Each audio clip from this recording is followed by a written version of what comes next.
As you probably remember, in 1996, the voters of California supported Prop 215, the Compassionate Use Act, which allows for an individual with a physician's recommendation to use for medical beneficial purposes cannabis. Keep in mind that it is currently illegal under state law to use marijuana in any fashion on premises of employment or during employment hours. This bill does not touch that state law. Nothing changes there. It seems reasonable that voters in passing Prop 215 in 1996 did not intend that only unemployed people could use this medicine. I think we could all agree that that would not make sense.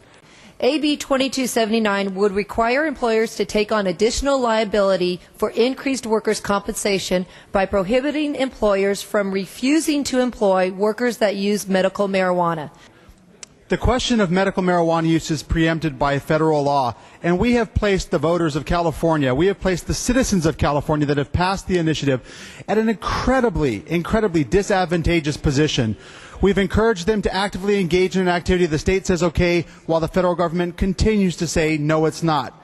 And rather than being compassionate, all we have done is created a situation in California where people who believe they're abiding by the law are having the federal government come in, strip them of their possessions, their property, and then oftentimes their personal liberties because they are in violation of that federal law.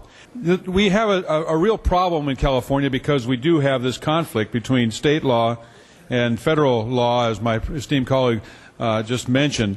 And it also creates a huge problem for employers, which will parallel, this bill will, which will parallel the problem faced by our law enforcement professionals today. We would not allow employers to discriminate against employees because they were prescribed painkillers by a doctor, because they were prescribed any number of other medications for whatever conditions they might have.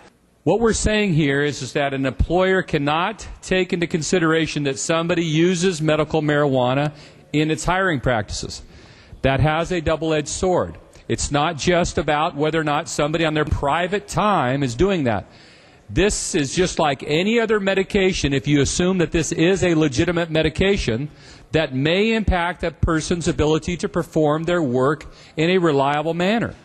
And an employer ought to be able to take into consideration all factors as to whether or not a person can, in fact, function safely and appropriately in the workplace. The gentleman doth protest too much.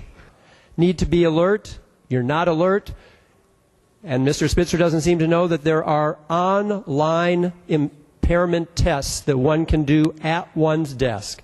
An employer need not be expert or go to school and be trained. There are programs that you can do at your desk which will determine if you're impaired, if your memory is impaired, if your cognition is impaired, if your reflexes are impaired. I have to tell you that in committee, we asked the representatives from the Chamber of Commerce point blank. This state law has been in place since 1996. 12 years this has been in place. Can you tell us, Chamber of Commerce, one instance of workers' compensation being raised as a result of this medical marijuana use? Silence. Can you give us one instance of heavy machinery or dangerous equipment being used that has caused a single accident in the workplace? Silence. Clerk will close the roll and tally the votes. Ayes 38, noes 34. The measure fails.